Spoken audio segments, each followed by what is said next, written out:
Park Ranger Scott Irvine introduces the Park After Dark video series.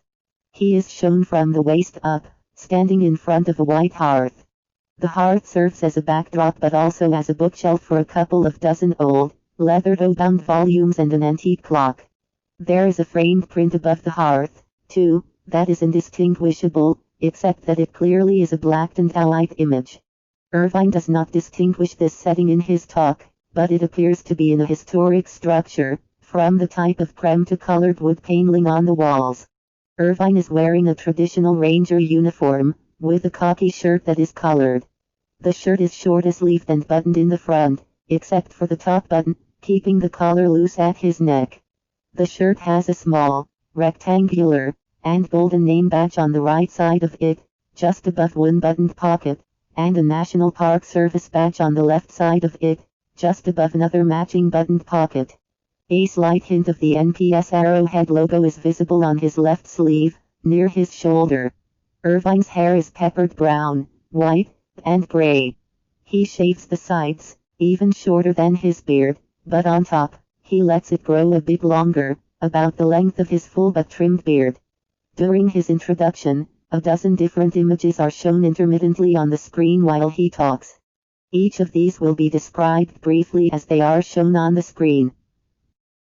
Welcome to Fort Vancouver National Historical Site. Fort Vancouver's wooden post palisade is shown from outside the gates, with a focus on the landmark bastion. The bastion is a roughly 2-story tall wooden tower. The first-story walls align with the wooden posts that surround the fort as its stockade. The second floor is a distinctive octagon shape, with small windows on each panel that face outward, serving as a watchtower of sorts for keeping track of the nearby Americans and their movements. Outside the stockade is a field of green, with a couple of stretches of fence posts. The sky is clear, ranging from white to light blue, and there is a flock of geese flying over the stockade. Behind the stockade, the tops of medium-sized trees can be spotted. The sun is starting to set, casting a warm light on one side of the bastion and dark shadows on the other. This fall, we're unable to hold this event safely, so we've put a group of our volunteers together to film a series of Park After Dark videos. In this black and white image, 4 costumed Fort Vancouver interpreters are shown posing in front of a historic building. They are standing in a row and looking into the camera. From left to right, the first interpreter is dressed as a military captain in a formal British uniform. His shirt and hat are dark colored, with light trimmings, such as epaulets and buttons. The second character, a woman holding an 1845 sign, has a less formal appearance, wearing an oversized dress. The third character is a woman in a dress as well, but she wears a top hat, like the fourth character, next to her. He has the look of a formal British gentleman. He wears a high collar and a silk cravat. He also is holding a decorative cane. So you can learn more about people and places at Fort Vancouver. As we move into autumn, we hope you join us for this cozy evening. Fort Vancouver is a diverse community that includes Hudson's Bay Company officers, company employees, and their families. A rectangular painting of Fort Vancouver from the mid-19th century illustrates a panoramic of what the fort looked like at its peak, around when it was called the New York of the Pacific. The perspective is from a distance, as if the viewer was looking at the scene from a hill a few miles away but with an unobstructed view. The bustling fort area has dozens of buildings inside the stockade and outside in the close vicinity, some of different heights and rectangular shapes but mostly made of unfinished wood. There are a couple of exceptions, such as the counting house, near the fort's gate, which is painted white. On the nearby Columbia River, in the background, a 3-masted ship sails by. In the foreground of the fort, there is a garden being tilled by a horse-drawn plow. A few people also are shown gathered near the gate, about to enter the fort, but they are too small in the image to distinguish any details about them. The south side of the Columbia River appears to be heavily forested. The north bank, where the fort sits, is mostly cleared but also still retains trees of different varieties, including an orderly orchard near the palisade. From 1825 to the mid-19th century, Fort Vancouver was regional headquarters of the Hudson's Bay Company's Columbia Department. In the 1840s, this became an important stop on the Oregon Trail. 1845 was an important year for Fort Vancouver, and it was an important year for the National Park Service. A series of 6 images are shown in rapid succession. The first is a photograph of a young man walking inside the fort's palisade in period dress. He is in the foreground and the focus of the image. He has on a red checkered hat, a long brown coat, a silk cravat, tan pants and high brown boots. The fort's field in this scene is yellow, like in fall, and there are a few indistinguishable people, including fort visitors, in the distance but still within the palisade walls. Part of one of the first door buildings also can be seen. It is a roughly 2-story tall wooden building without windows. The second image also shows people in period dress inside the stockade. This time, they are 7 young girls, in long dresses, playing a game in the grassy field inside the stockade with sticks and wooden hoops. The third image is a black and white archaeological map of the buildings inside the stockade, showing rectangles to represent the structures, with some minor topographical lines as well. The fourth image is a photograph of Fort Vancouver's kitchen, which is in the back of the chief factor's house. The kitchen has a rough-hewn and humble look, especially in contrast to the majestic and white painted walls of the chief factor's house. The kitchen has a covered entryway, where wheelbarrows and stacks of wood for the fireplaces are kept. It has a single window, near the door, on the first floor, but 2 additional windows, roughly above the door, on the second floor. The final 2 images show 2 different perspectives of the fort's bastion and stockade. One shows the same image from earlier in the video, of the bastion and the 2 fence segments. The second one is a dramatic silhouette of the bastion, at sunset, which highlights the pointedness of the roof and the tree line in the background, with a flock of birds flying over the scene. The fort you see today is a reconstruction built on the archaeological footprint of the original, which stood here until it burnt down in the 1860s. When the National Park Service began the reconstruction in the late 1960s, they decided to recreate the fort as it appeared in 1845. But why 1845? 1845 was a year of great change for this community. When Fort Vancouver was built 20 years earlier, this territory was home to indigenous people, tribes, and nations. A map is briefly shown that illustrates the area of the Pacific Northwest under dispute between British and American forces. This map spans from the 54th parallel to the 42nd parallel, staking out the extreme positions of either side. The countries eventually settled on the 49th parallel, where the current US and Canadian border is today, which meant that Fort Vancouver would have to be abandoned and the Hudson's Bay Company would move its operations several hundreds of miles to the north. British trading posts like Fort Vancouver dotted the landscape. The 1830s had waves of disease due to the increasing presence of trappers and settlers. In the first photo, a band of 4 pioneers on horses are shown traveling through a dry and grassy field. Each are equipped with a light-colored button-up, a cowboy hat, and a saddle. 3 of the 4 are gazing away from the camera, into the horizon, a pale blue sky divided by a dull green strip of flat farmland. The 4th's face, though turned toward the camera, is indistinguishably shaded by his hat. Behind the men on horses, travels a horse-pulled covered wagon. In the wagon, there are 2 shadowy figures who look to be a man and a woman. The woman, though her facial features cannot be seen, looks to the camera from the back of the wagon. The man, who sits in the front, is holding the reins of the horses. The second photo is a historic, black and white illustration of Oregon City in 1845. The drawing focuses on the multitude of rectangular-shaped houses and establishments that line the Willamette River in Oregon, in the town where McClellan moved after Fort Vancouver. Though hard to see, each building is decorated with small, arched windows, and the roofs are shaded both dark and light gray. Just outside the city, in the background, lies a church with a pointed steeple. Behind the city lies 3 distinct, thick layers of shrubbery and forest.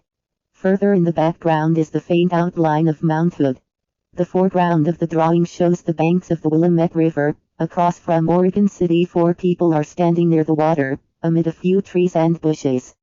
By the 1840s, missionaries and American immigrants were crossing the Oregon Trail.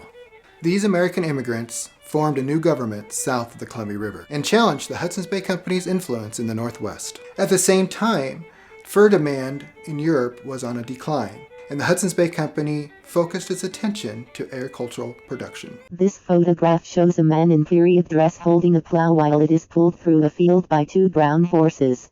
The man wears a straw hat, a long-sleeved blue shirt, long gray pants and boots. In the background is the fort's palisade, with a few rooftops and buildings visible over the top of the stockade wall. 1845 was an exciting time to be an American in the Pacific Northwest. Also a challenging time to be a Hudson's Bay Company employee. It was also a time of threat for Native American people, as their lives would change forever. This image of an encampment shows a couple of tents set up, with long sticks as support poles. The rest of the activity on this sunny day is obscured in the background under the shadows of the trees. It also shows a young girl in a 19th century blue checkered dress, ankle-length and long-sleeved, walking away from the camera. In this episode, we're going to learn about the fur store. And when we say store, we mean storage. So let's step inside and learn about the fur trading industry. Two Fort Vancouver volunteers Jeremy and Parker Schaefer are shown from the waist up, side by side, facing the camera. They are in 19th century British work clothes, which appear formal by today's standards. Jeremy is wearing a white long-sleeved shirt with suspenders and a loose necktie of sorts. Parker is wearing a similar outfit, only his shirt is dark blue with white stripes. Behind them is the fur store lobby, which has various types of pelts hanging on the walls. There are also wooden barrels in the background and what appears to be a large scale. Many of the scenes in this video show the Schaefers, in this place, talking directly to the camera. Welcome to the Fur Store. I'm Jeremy Schaefer, a volunteer here at the fort. I am working as a clerk at the Fur Store. Hi, my name is Parker Schaefer. I am also a volunteer here, and I am also working as a clerk here at the Fur Store. 3 images of the fur store are shown rapidly in succession, while the Schaefers talk. The first shows the exterior view of the fur store. 2 sets of double doors are visible. They are crimson, a dark reddish color with heavy black hardware as hinges and handles. The building's walls are flat and untreated wood, with signs of mildew around the base. Above the second set of double doors, there is a wooden shutter, which could be opened as a window, but otherwise, the store's walls appear to be designed more for functionality and security of the precious furs inside, than for comfort of the occupants or aesthetics. The second and third images show the same gentleman clerk, in a formal suit and tie, accounting for the furs in the company's possession. He is seated at a table, writing with a quill, in the first photograph and standing and looking at his ledger in his second. The background of the first image is mostly bundled sets of furs, about the size of a large suitcase, stacked one on top of another. There also are a couple of wooden barrels with furs stacked on top, and the table the clerk uses to write upon has a few small furs on it as well. In the third image, where the clerk is standing, a wooden secretarial desk is in the background, along with some furs on the wall. The clerk is looking at a pile of beaver pelts, before they are bundled. There are a couple of completed bundles on the floor nearby as well as a small wheelbarrow, near the desk, that is filled with furs. We keep inventory here at the fort in 3 separate books of everything coming in and out of the fort. Here at the Fur Store, pretty much our goal is we have to receive everything from different forts as far south as California, Mexico, as far east as the Rocky Mountains, and as far north as Alaska. Everything comes into here, we open it up, we re-inventory it. A new image of clerks and workers tallying furs is shown. A part of the same large measurement scale, from earlier in the video, is in this picture, too, only this time one of the scales pans is loaded with furs. The furs on the store's wall can be seen more clearly now, and they appear to be hung in collections by animal type, such as raccoon furs, distinguished by their tails, hung together in a cluster. There are 3 Hudson's Bay Company employees shown, all looking off to camera to the viewer's right. The second image of the fur store workers returns to the scene of the gentleman clerk at his writing table. Only this time, Hess wearing a top hat and is joined by a second clerk of a slightly lower social status. who is displaying pelts to the gentleman clerk and pointing to his ledger. The second clerk also is wearing a distinctive hat, only this one is a dark blue cloth hat, with a red band around the brim. The felt hat of the gentleman clerk is one way he distinguishes his social status in the upper level. And then we repackage it and re-inventory it, and that's what we send to Europe. On a normal day here at the fort, I would pretty much receive smaller bundles of fur from other locations. I would open up that fur, and then we would proceed to write down everything in our log that was in that fur package. Then we'd gather all that fur as well as multiple other furs and rewrap those into a larger bundle. An illustration of a three-masted British ship is shown in a large body of water that also has many smaller boats nearby. 3 of the mainsails are puffed up with wind, and there are small impressions of people on deck active in sailing the vessel. Then that would be put on the ship and sent to Europe. We make sure to keep track of all of our logs and information in 3 books which are identical. So then we send one across land, one we keep here at the fort, and one we send on the ship around to Europe. So then we make sure not to lose any of the information that we sent in any direction. So when we bundle the furs, we don't take all the beaver pelts because that's our most expensive commodity. A photograph shows a wall of fur bundles, which are 10 skins on the outside, folded into a package-like shape, the size of a very large piece of luggage. They are wrapped tight, with twine, and stacked. In this image, they are at least 4 bundles high. A stick is hanging in front of these stacks, filled with drying tobacco leaves. The leaves were used as an insecticide. A stack of furs also is on the ground in front of them. We take a little of everything as well as some tobacco leaves, and we bundle that super tight together. The great thing about the tobacco, it actually works as a pesticide, keeps any insects from ruining our furs. The reason we use multiple furs in a bundle is if there's an issue on the ship or if one is down low and starts getting waterlogged, we don't lose all our best furs in one bundle. Before we put them on the ship or we're ready to ship them all off, we have large stacks and stacks of all the furs and bundles that we've got ready, so then other laborers can take them down to the ships. A photograph of a ship is shown. It has 2 masts, with all of its sails drawn. This body of water shows a forested hillside far in the background.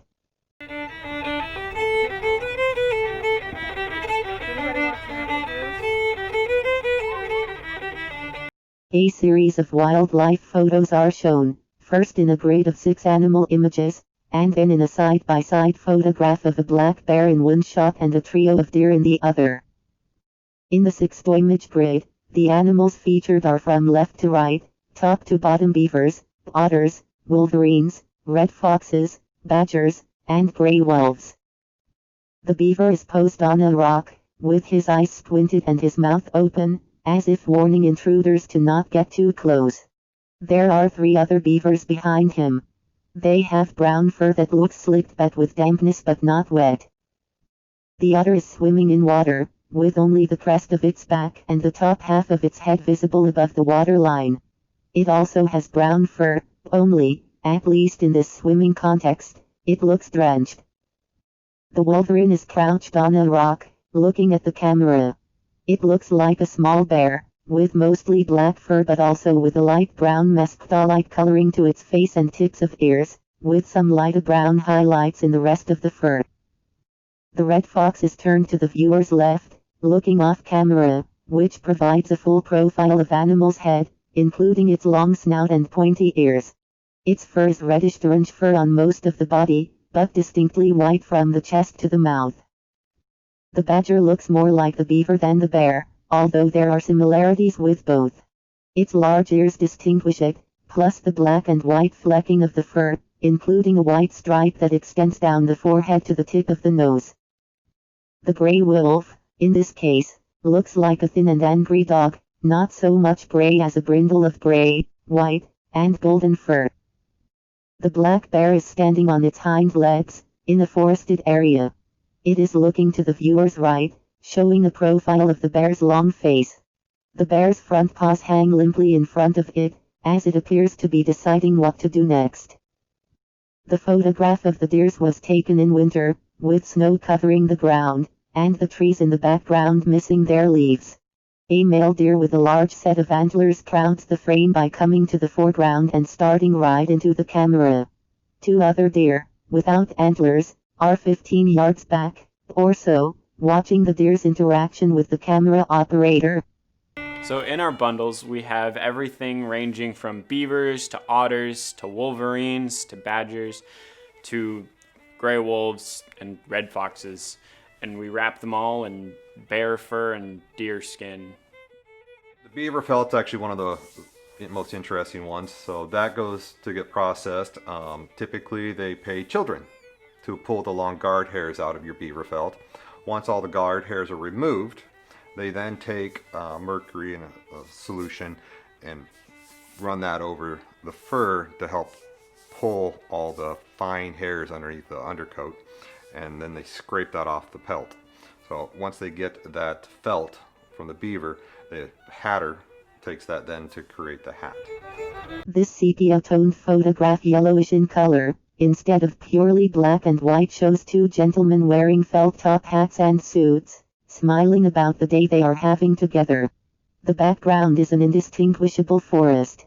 One of the men is older, with gray hair and a gray mustache. The other is middle-aged and looks similar enough to the older man to wonder if this might be his adult son. The younger of the two men is holding a stick with a string on the end of it tied in a small loop.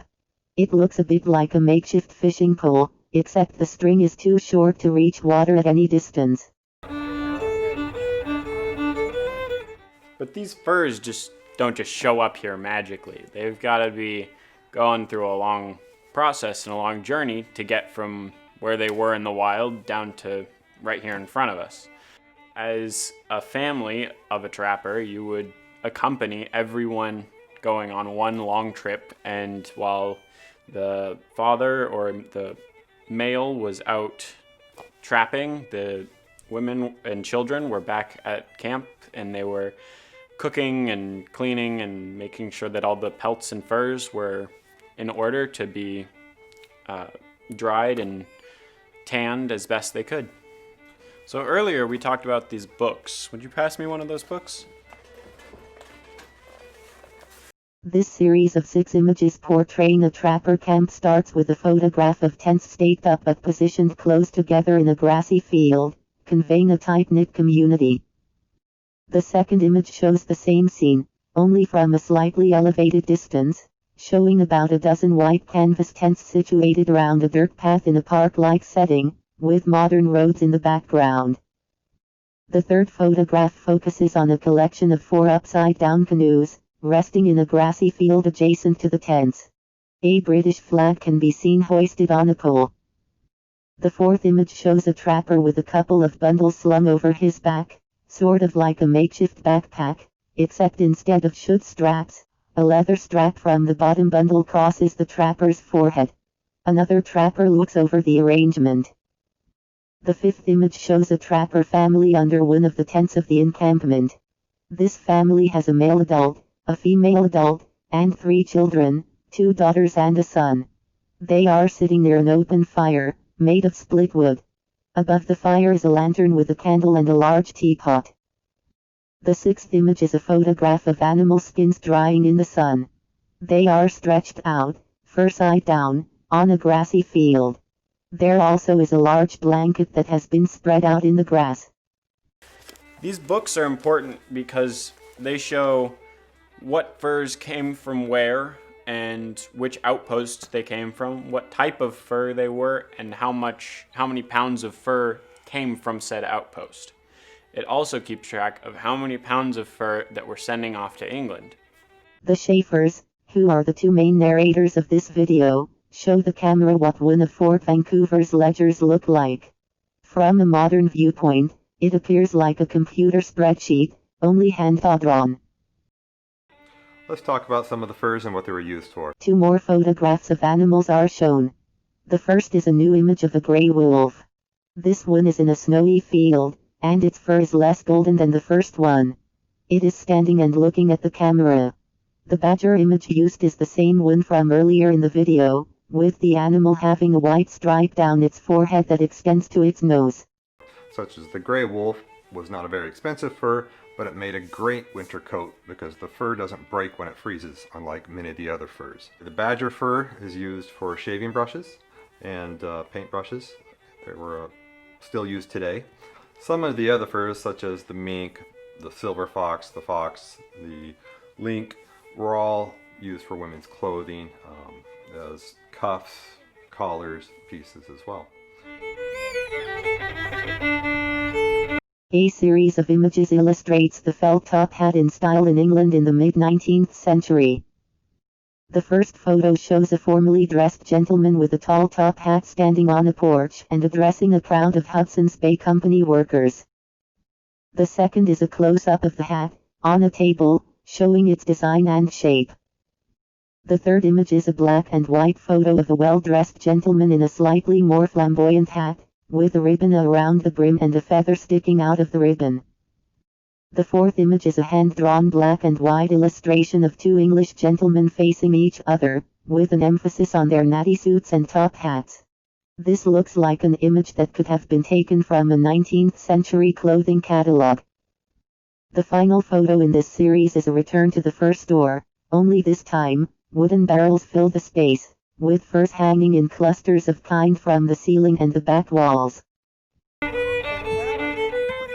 So the beaver skin hat being so expensive, it gave you the opportunity to do business with people who normally wouldn't do business with you due to the amount of respect that they now gave you because of the hat. It showed that you either came from wealth or you gained wealth. In 1844, the Hudson's Bay Company did send fur off to England to different manufacturers, and that was the peak of the Hudson's Bay Company's fur trading days, and then everything began to change.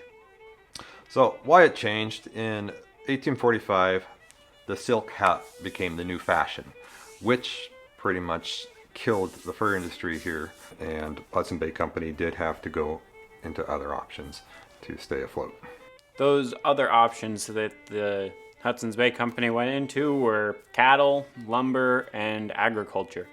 The final two images shown in this video are of the treaty signed between the Americans and the British, which forced the relocation of Fort Vancouver to present-day Canada, and the Hudson's Bay Company's coat of arms. The treaty is a handwritten document on a yellowed piece of paper. The Hudson's Bay coat of arms features a shield in the middle with a red cross in the center of the white background. In each quadrant of the background, created by the cross, there is a beaver. On each side of the shield is a rearing stag. On top of the shield is a crown, with a fox on top of it. Underneath the shield is a script that reads Pro Pelputum, which translates to a pelt for a skin, which was the Hudson's Bay Company's motto. In 1846, the Oregon Treaty was signed, and the Hudson Bay Company moved to Canada. It is still actually alive today. They have one of the longest running department stores, and still going. I hope we've given you some fun information that you can use in your daily life, and your next stop on your trip is going to be over at the counting house, where you can learn more about Captain Bailey and the clerks. These are the credits listed at the end of this video and the final piece of audio description provided. National Park Service at Fort Vancouver National Historic Site. Presence Park After Dark. An interpretive video series. Producer. Teresa E. Langford, Cultural Resources Program Manager. National Park Service at Fort Vancouver National Historic Site. Associate Producer. Scott Irvine, Park Guide. National Park Service at Fort Vancouver National Historic Site. Distribution Coordinator. Megan Huff Curator. National Park Service at Fort Vancouver National Historic Site. Research. Eva Aribulo. SPU Coordinator. National Park Service at Fort Vancouver National Historic Site. Editor Forward Update S Videographer. Mark Dodd. Me and the Madman Productions. Interpreters. Reggie Coates. Matt Delamata. Nancy Funk. Sabrina Hansen. Samantha Hansen. Bob Prince. Jeremy Schaefer. Parker Schaefer. Media contributors. A. Atwood, Victor Dallins, Doug Fisher, George Gibbs, NPS, Carrie Hendricks, Charles Elestad, John B. Horner, Howard Hunt, Wayne Hunter, Scott Irvine, Paul Kane, Ross Kaplan, Ray Klein, Matthew Klosick, Jody Neeland, Frank Lahman, Junnel Laurie, NPS, Vic Julie Pajic, Marilu Colby, Dave Powell, USDA Forest Service, Jenny Ray D. Zegans, Henry Wren, Susan Sheets, Walter Seidman, Lois Sums, Lori Taylor, Vidin Taylor, Lynn Thompson, Shark Talk, Troy Wayron and Ty Watts, Robert Wheeler, John A. Wyeth, MD, Sarah Scenes, Fernando Bravo, Litho Fort Gustavus Sohn National Park Service, Painting Village, Diana Bonin National Park Service, Richard Schlecht, Fova Painting, Day and Ha Publishers, Engravers Dutton, Thomas Goldsworth, Engraver Inglefield, Lieutenant Artist Messrs Force Publishers, Kello, E.J. Artist Stracker, Engraver, British Columbia Archives, courtesy of the Mariners Museum and Park, National Archives and Records Administration, National Park Service, Photosic 25471 E.W. Merrill, Sitka National Historical Park. Music contributors: Heartstrings featuring Nancy and Rob Downey, Emily Coder. Special thanks to Tracy Fortman, Superintendent, National Park Service at Fort Vancouver National Historic Site. Copyright 2020.